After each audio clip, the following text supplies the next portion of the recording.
Welcome back, guys. So here we will try to understand what are the other add methods we have in the hash set, right?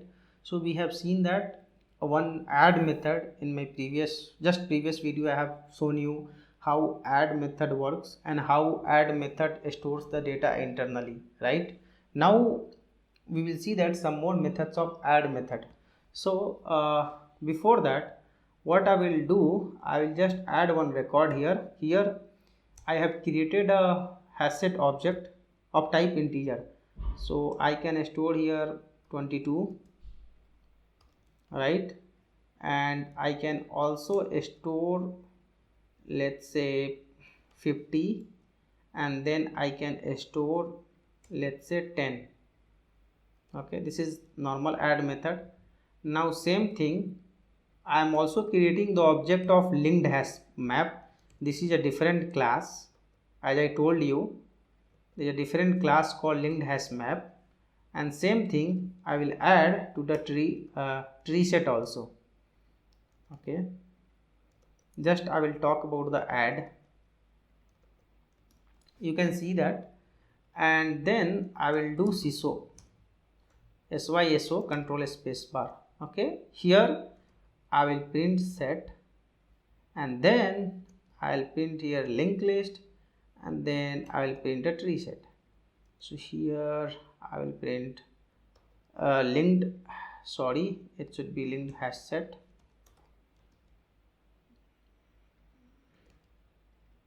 I have changed the reference name, so I have to modify, and then we have a tree set. So print a tree set here.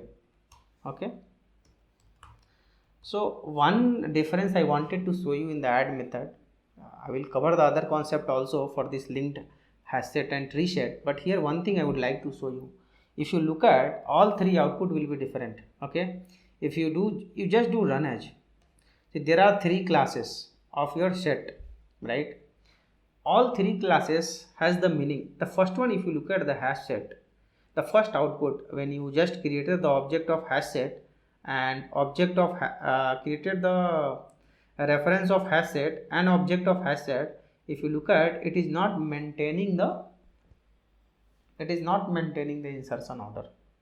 It is not maintaining the insertions order. And do one thing, let me add duplicate also. See that what happens in case of duplicate data in all three classes. Okay, so we'll understand like why these three classes came into picture. See, look at here, duplicate data did not get stored in the hash set, and hash set is not maintaining the insertion order. It is not maintaining the insertions order. Whereas in case of linked hash set, when you look at this linked hash set, I am adding the same data. This guy also will keep only unique data, but it is maintaining the insertion order. So linked hash set maintains the insertion order. Now it's your project requirement what you want to use. So linked hash set maintains the insertion order. You can see that what was first internal insertions 22, then 50, and then 10, and this another when the next 10 came, that got overridden. The first one got overridden because this 10 also will have the same hash code and the object is also same, so your previous one will get overridden by this one. Okay, so it is maintaining the insertions order 22, 50, and 10.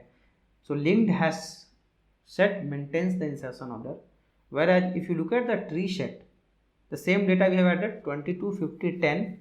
So tree set, the difference is it maintains the data in the ascending order. So you can see that 10, 22, and 50. It also will not keep the duplicate data. So your any set class will not allow you to store duplicate data. But yes, there is a difference. Your linked hash set maintains the data in the sequence the way you have inserted.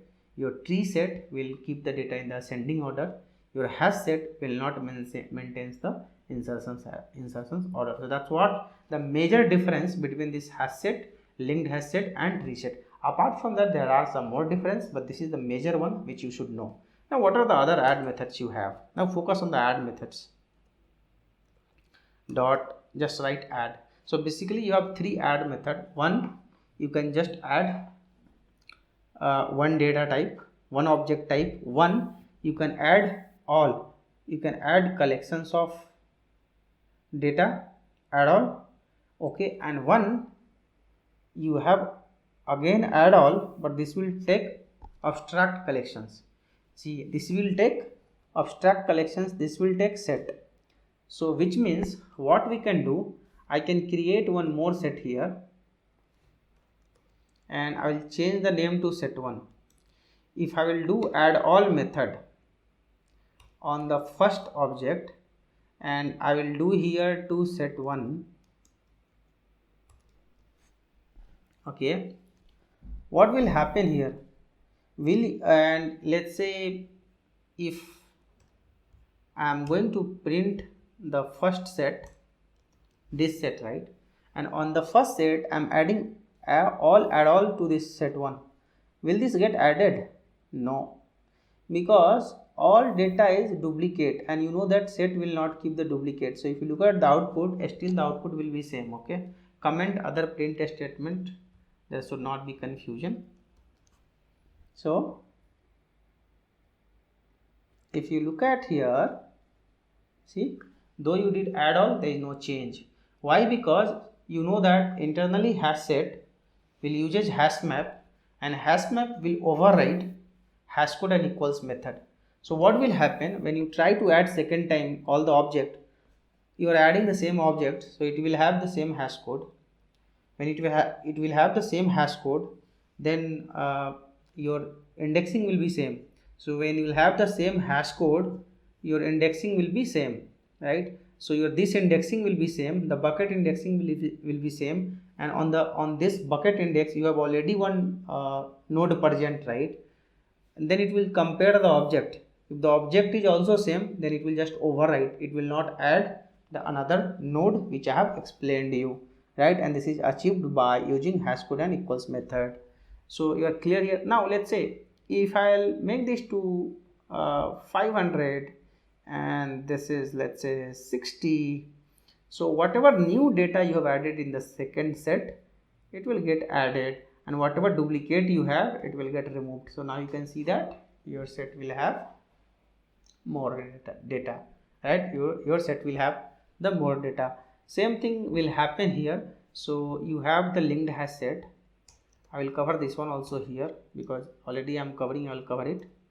So on this linked hash set, if we'll do dot add all this linked hash set 1, when you do like this,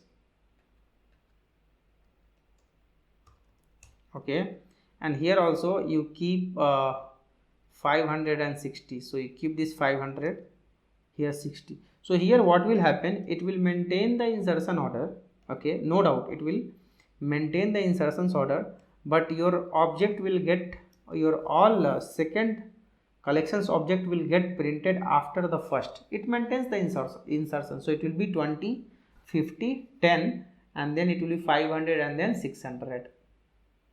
If you will do run as Java applications, you can see that it is maintaining the insertions order. So first collections 20, 50, 10, then 500 and 60, because other data is duplicate, so it is getting maintained the insertions order.